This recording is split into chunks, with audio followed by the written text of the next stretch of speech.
Hi, I'm Stephanie Zelnick.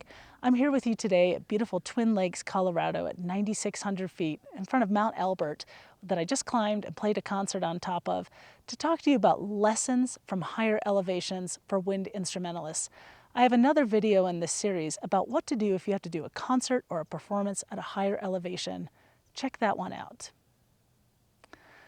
Today, I'd like to talk to you about things that I've learned in my time going from sea level up to higher elevations to play and to do my best up there, and things that I've learned that I can take back to sea level that make me a better performer and a musician. I spent a lot of time playing at higher elevations, from my gig at Central City Opera above 8,500 feet to my work at University of Wyoming at 7,200 feet and Boulder Philharmonic at over 5,000 feet. I played a concert up on top of Mount Elbert at over 14,000 feet, as well as on Mount Bierstadt at over 14,000 feet and Mount Audubon in Colorado at over 13,000 feet.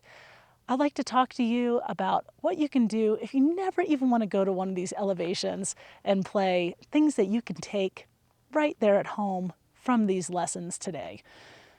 I'm not a medical expert, so please, if you're going to change anything when it comes to your performing or your physical activity level, please run that by a doctor first. This is definitely not meant as medical advice. So lesson number one, playing at higher elevations really shows us the importance of proper air support and conditioning, not just on our tone production, but on all aspects of our playing.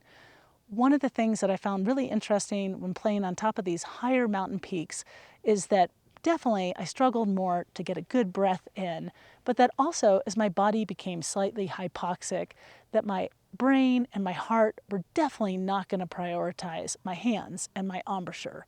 So I was really surprised at how I struggled technically and also when it came to my embouchure muscles.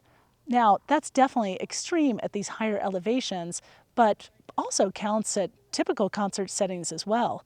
If you're not getting enough air, you're not going to be making good decisions, have a great embouchure, or have the optimal technique that you want to have. So definitely you need more air up here, but you need more air where you are right now, even if you're at sea level.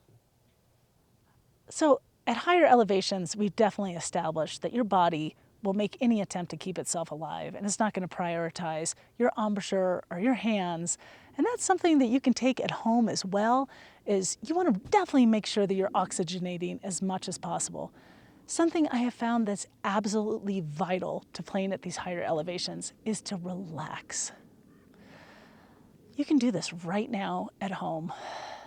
Take a deep breath through your nose and out through your mouth. Do it one more time, a little bit lower.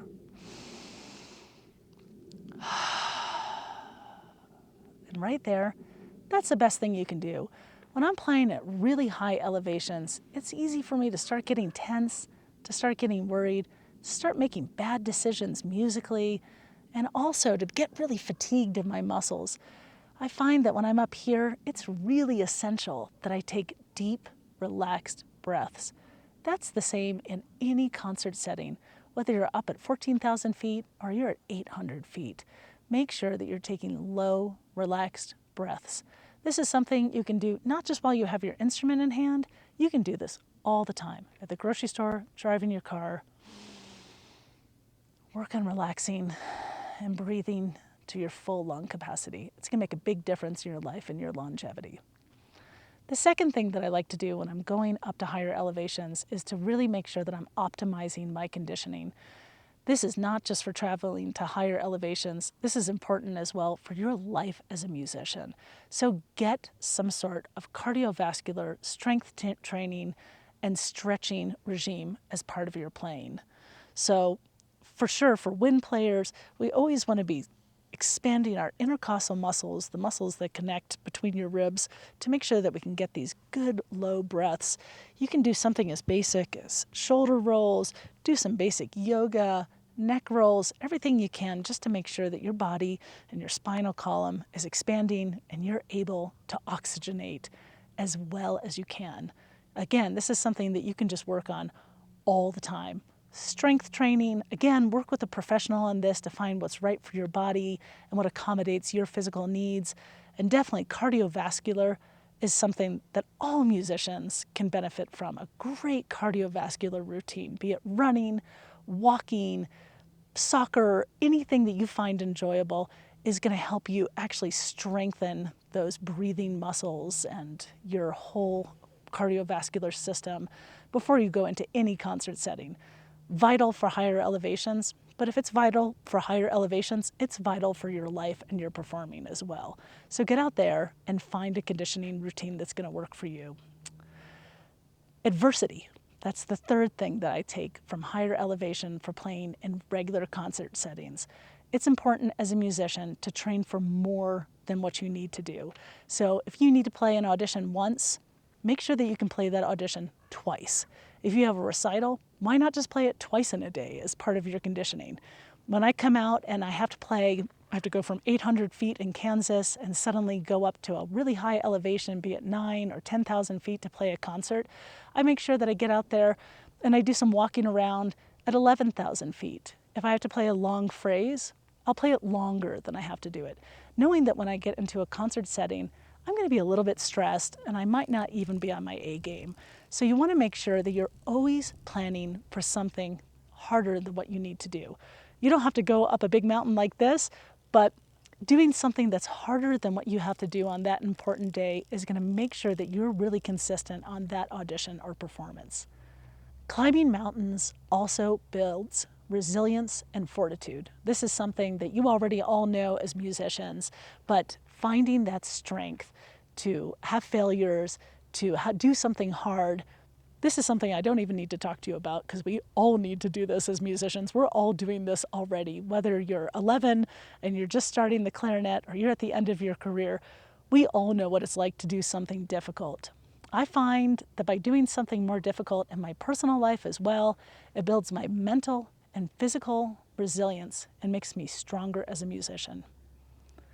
The fifth thing that I like to talk about is mountains keeping everything in perspective. It's so easy as we go through our music careers to think that this is the most important thing in the world.